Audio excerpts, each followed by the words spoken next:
am Sir Winston Crambleblack Farkle Schmutz III. I've been asked by the producers to invite you to the holiday specials. Join me this Christmas as I plan to celebrate the holidays with the podcast, which calls forth the traditions and sophistication and, dare I say, the reverence of this special time of the holiday season. In the tradition of Washington Irving, who said, "'Tis the season for kindling the fire of hospitality in the hall." Or perhaps Dickens, who wrote, I quote, "I will honor Christmas in my heart and try to keep it all the year." So join me for the special holiday episodes which follow in this great literary tradition as the battery-operated magic toupee, the podcast!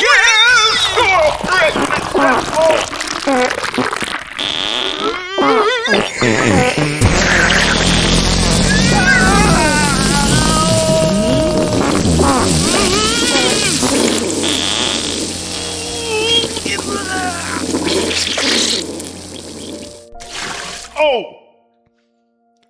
I'm terribly sorry.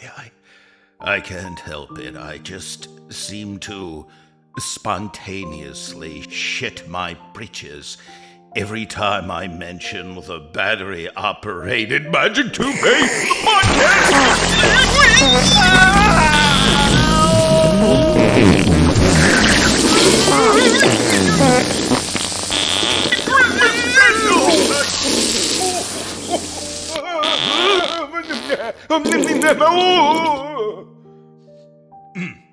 Damn.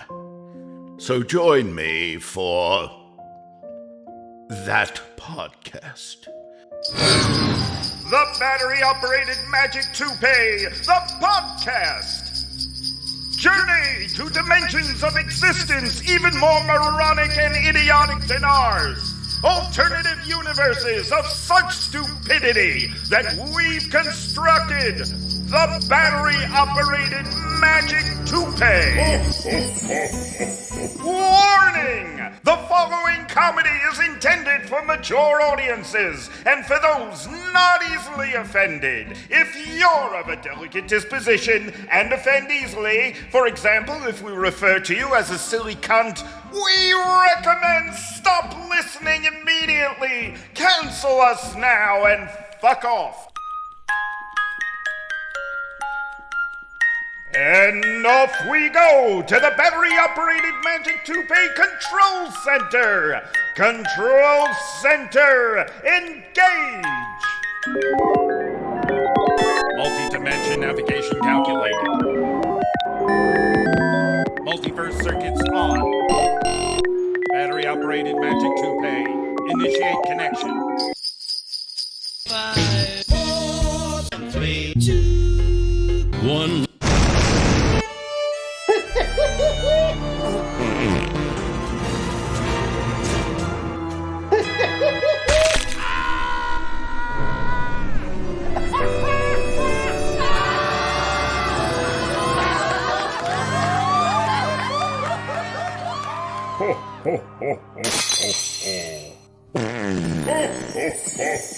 The battery-operated magic toupee, the podcast.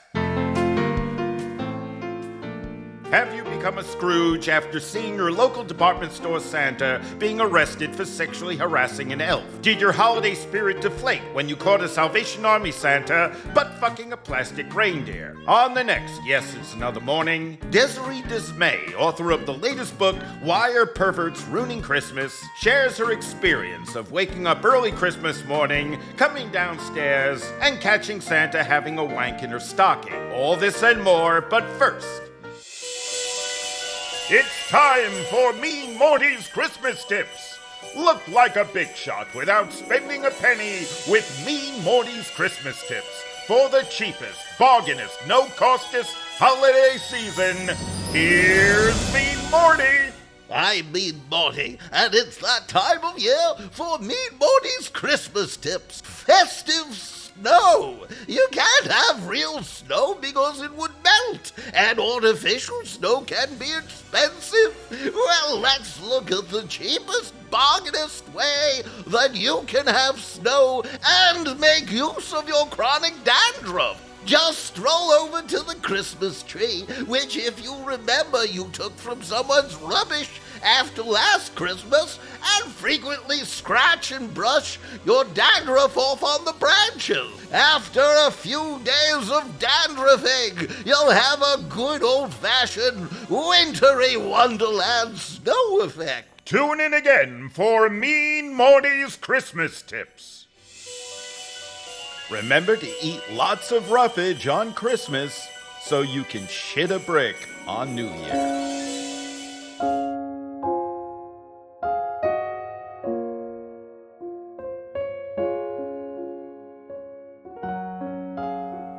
Memories of Christmas. I'm toward the end of my days, and memories of that Christmas dinner still warms my heart. It was over 70 years ago. We were at grandmother's. Her house was filled with the smells of a special holiday dinner that she spent the day preparing. The table looked so beautiful.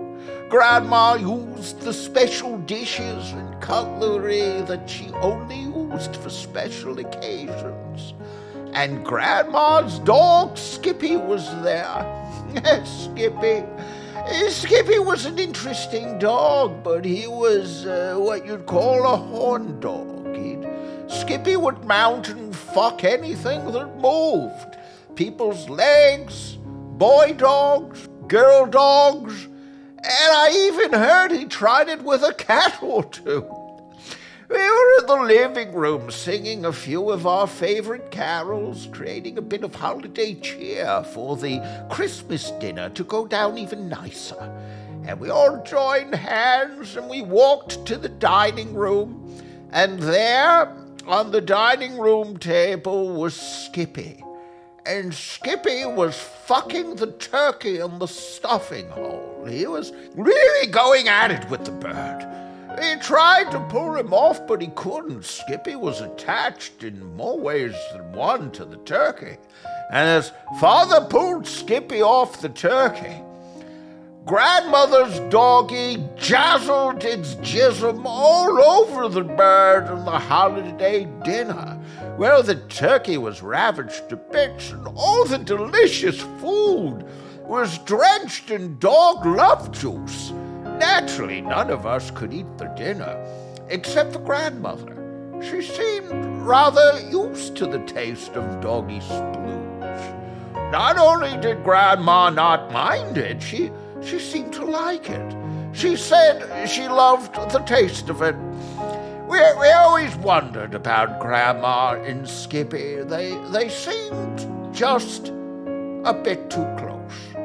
Yes, Christmas memories. Memories of Christmas. I'll always remember Christmas time, turning on the radio right now and hearing this very recording of me saying what I'm saying right now about remembering Christmas time. Yeah, Christmas memories. Merry Christmas. Ho, ho, ho, ho, ho, ho. Battery-operated magic toupee. Upload more shit. It's time for Mean Morty's Christmas Tips. Look like a big shot without spending a penny with Mean Morty's Christmas Tips. For the cheapest, bargainest, no-costest holiday season, here's Mean Morty. Christmas decorations, especially in the United States, some people go overboard, ridiculously bonkers with the outdoor seasonal decorations and Christmas lights. Some people put so many decorations around the house they could never keep track of them all.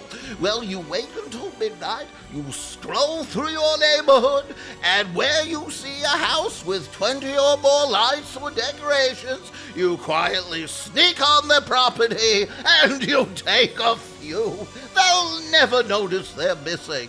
You can now display them outside your house, and you give the illusion of being a person of holiday cheer. The same tip also works for Halloween. Tune in again for Mean Morty's Christmas tips. Battery-operated magic toupee. Switch to shameless begging for sponsorship mode. Initiate.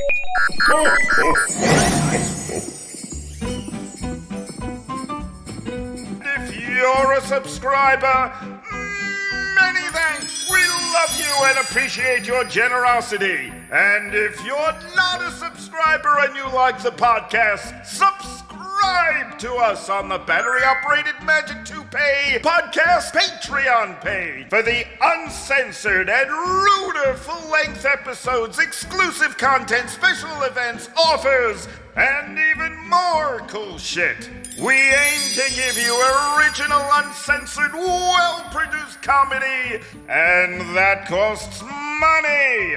You can also purchase the book, The Battery-Operated Magic Toupee by Elliot Stein on Amazon. And you can visit our webpage at BOMT.UK. That's BOMT for Battery-Operated Magic Toupee.UK. And now we return to... The Battery-Operated Magic Toupee, the podcast. Battery-operated magic toupee multi-dimensional circuit. Upload more crap.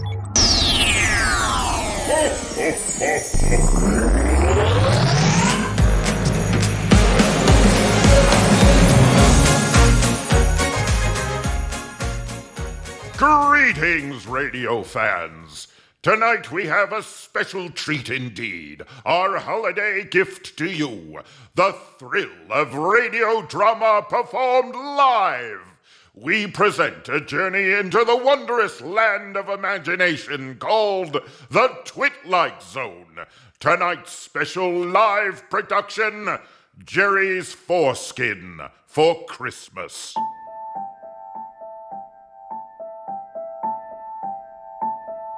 You're about to enter another dimension. A dimension not only of sight and sound, but of smells. A journey into a wondrous land of imagination called the Twitlike Zone. Tonight's episode, Jerry's Foreskin for Christmas.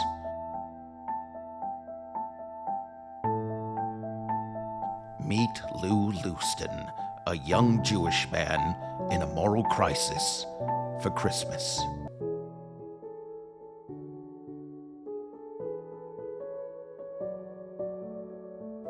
My nightmare began Christmas Day.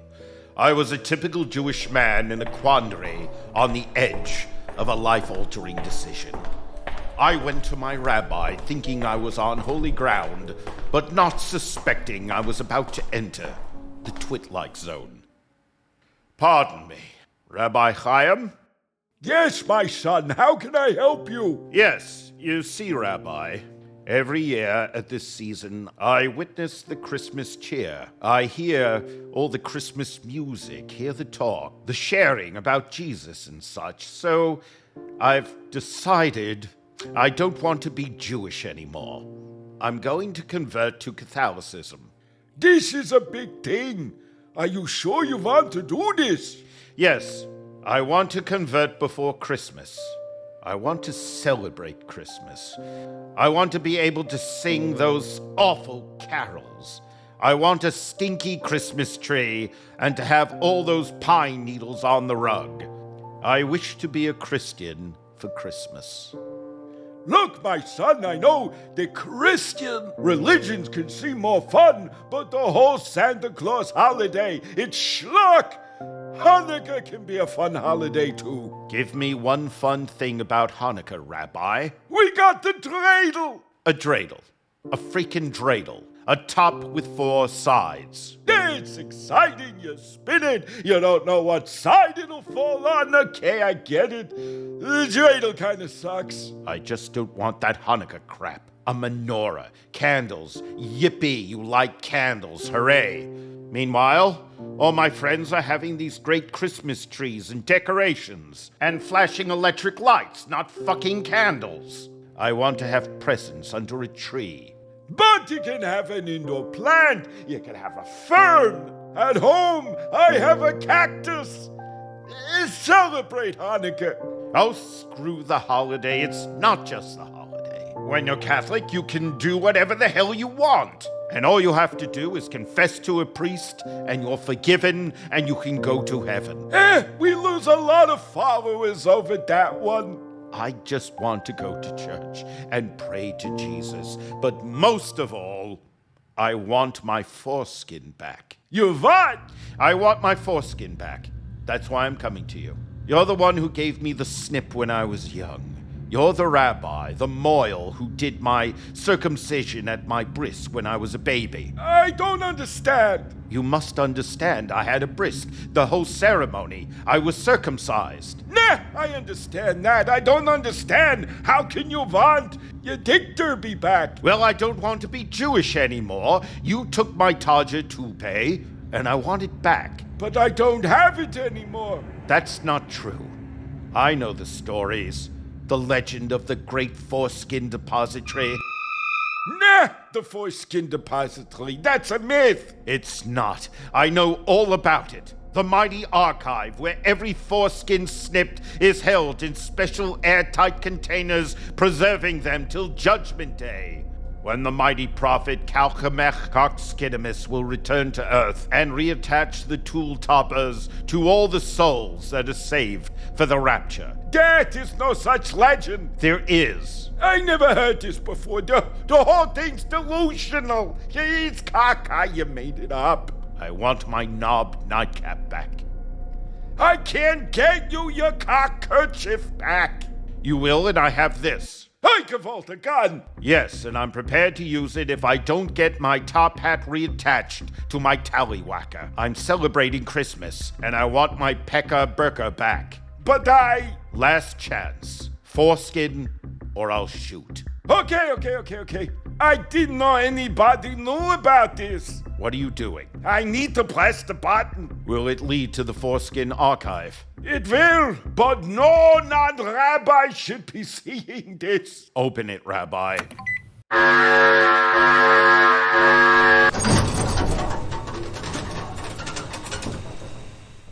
Hey, come this way.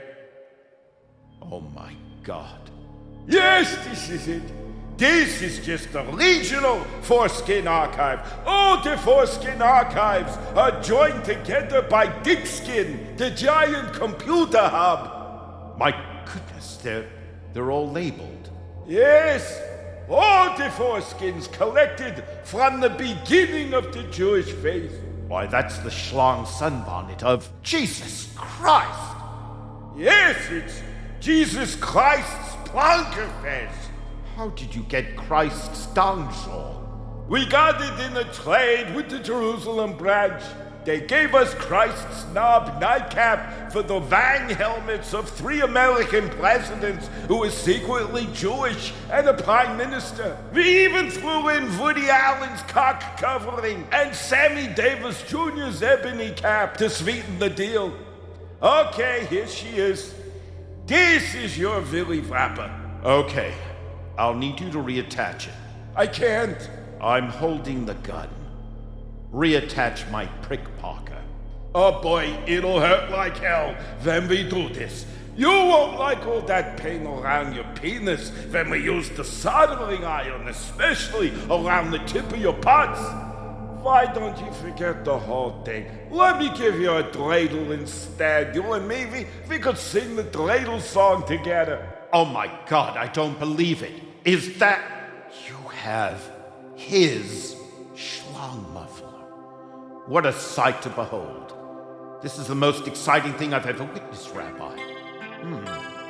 Instead of reattaching my own, could I wear another man's pecker sock?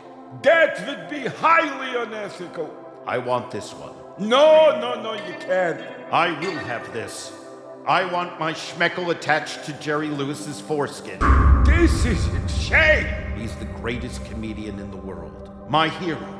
If I could have Jerry Lewis's phallus fez on the tip of my big beefy, then I'd be someone.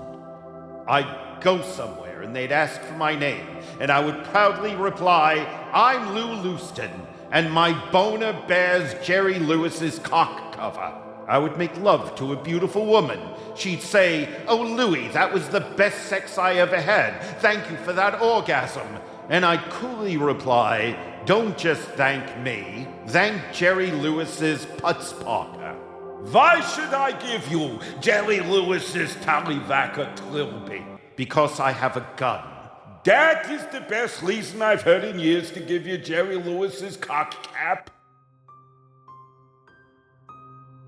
And so I pulled down my trousers, and I became the first recipient of a comedian foreskin transplant. It was a painful process. They first sanded down the sides of my helmet, so it was even with the sausage shroud.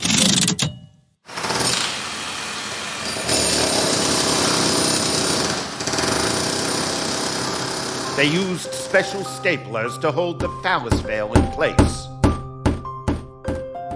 And then came the soldering iron.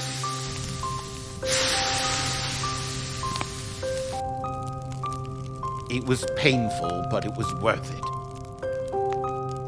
I was the wearer of Jerry Lewis's ham-bone hoodie. At first, it gave me new confidence. Suddenly, I was the life of the party. You had to have seen her, and she walks in, and I say, Lady! Wow! Oh, lady!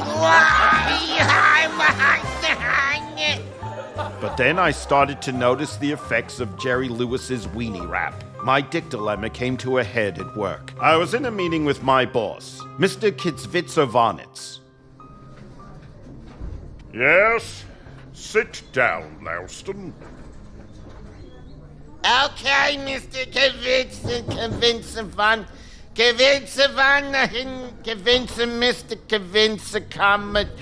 Mr. Snack, Vinci. Mr.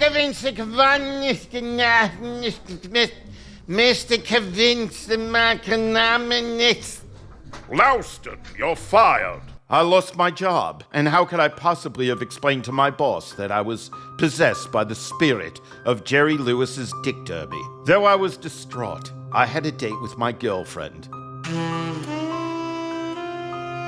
We scheduled a romantic night at her house.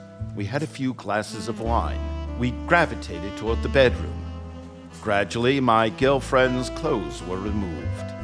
I gave her sweet, gentle kisses down her body. As I maneuvered my mouth over her womanhood, I was about to give her head when suddenly... Wow! Oh, yeah, lady! Ma, hoi, boy, lady! Yahoo! Why, She never wanted to see me again. I was cursed, haunted. The spirit of Jerry Lewis possessed me through my schmeckle scarf. Haunted by Jerry's weenie wrap, I ran back to the rabbi. Rabbi, you've got to remove this. Remove it! But you wanted it. You said you wanted Jerry Lewis's penis pillowcase. I love Jerry Lewis, but I can't be Jerry Lewis. The spirit of Jerry haunts my sausage bandana. You've got to take it off. I lost my job, my girlfriend. Nah, yours was not the first foreskin transplant. It's been done once before. With who? Just observe. And the rabbi pulled down his trousers. Attached to his putz was the oldest, most wrinkliest, disgusting schmeckle scarf. It was a bright red cock cover. The prick-tip topper was a ring of fire.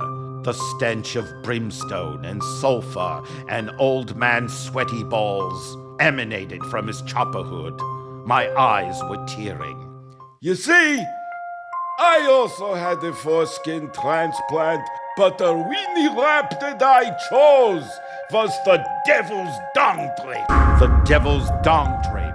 The devil's hellish helmet hood.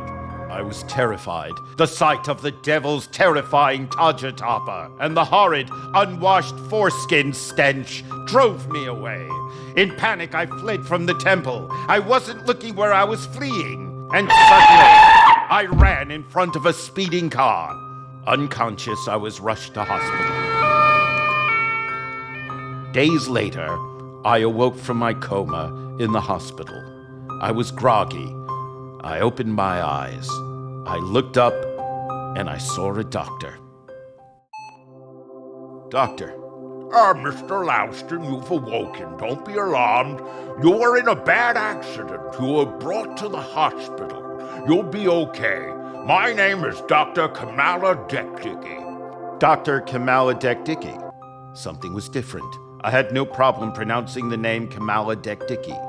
I didn't do any Jerry Lewisisms with the last name, nor did I feel any urge to fall out of the bed and stagger about the hospital room while knocking things over and causing chaos. The spirit of Jerry was no longer in my cock cover. You're a lucky man, Mr. Louston. It could have been worse. You see, you were hit by a speeding car. You've got a minor concussion. You've got a fractured bone in your foot. However, I'm afraid when the car hit you, your trousers fell down and the car wheel ran over your penis. We needed to operate and perform an emergency circumcision. However, don't worry. Even though you no longer have a ding-dong derby on your donga, your penis will function as normal. Thank you, Doctor. I guess it's just another Christmas miracle. No, Doctor. It's a Hanukkah miracle. God bless everyone. And God bless everyone's penises and vaginas. I had learned my lesson. There was more to being Jewish than just not celebrating Christmas. For Dr. Kamala Dekdicki was also Jewish.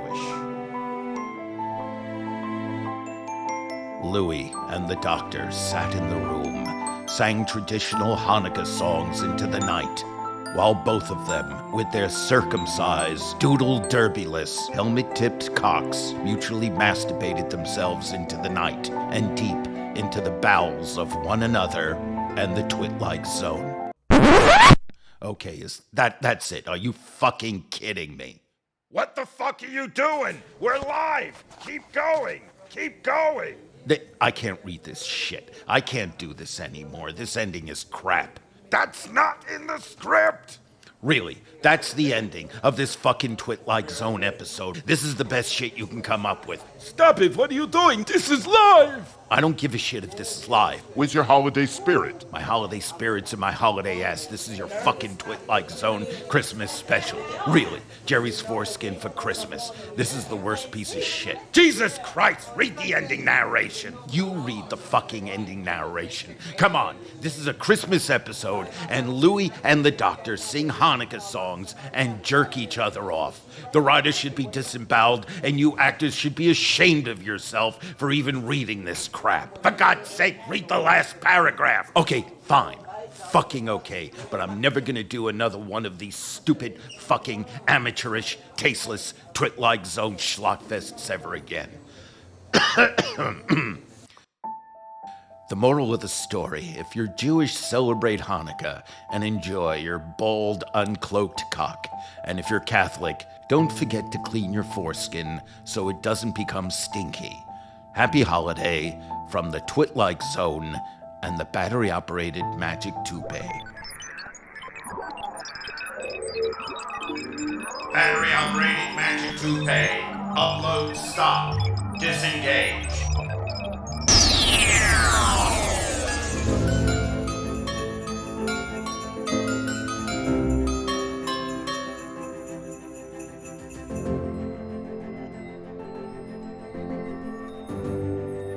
As we gain a higher understanding of stupidity, we gain a deeper understanding of ourselves.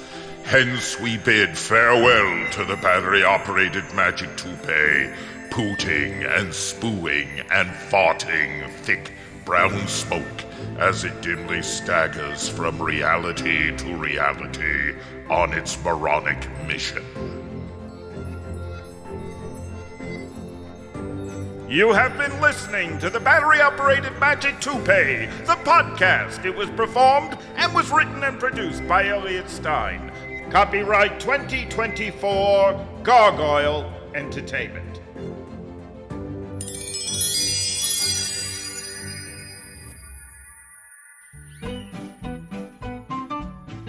If you're a subscriber, many thanks. We love you and appreciate your generosity. And if you're not a subscriber and you like the podcast, subscribe to us on the battery-operated Magic Toupee podcast Patreon page for the uncensored and ruder full-length episodes, exclusive content, special events, offers, and even more cool shit. We aim to give you original, uncensored, well-produced comedy, and that costs money. You can also purchase the book, The Battery-Operated Magic Toupee by Elliot Stein on Amazon. And you can visit our webpage at BOMT.UK. That's BOMT for Battery-Operated Magic Toupee.UK.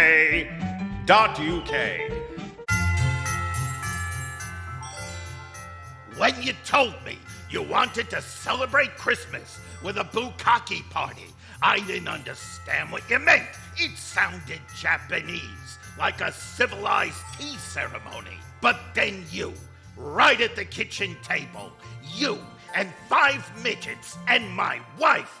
My goodness, I didn't realize what a bukkake party was. And if I had just listened to the battery-operated Magic Toupee, I would have been properly educated in bukkake, felching, and especially rimming. Rimming? I thought the dog was sniffing my backside until, well, anyway. To avoid any such confusion, this holiday, listen to the battery-operated Magic Toupee, the podcast, the Christmas specials.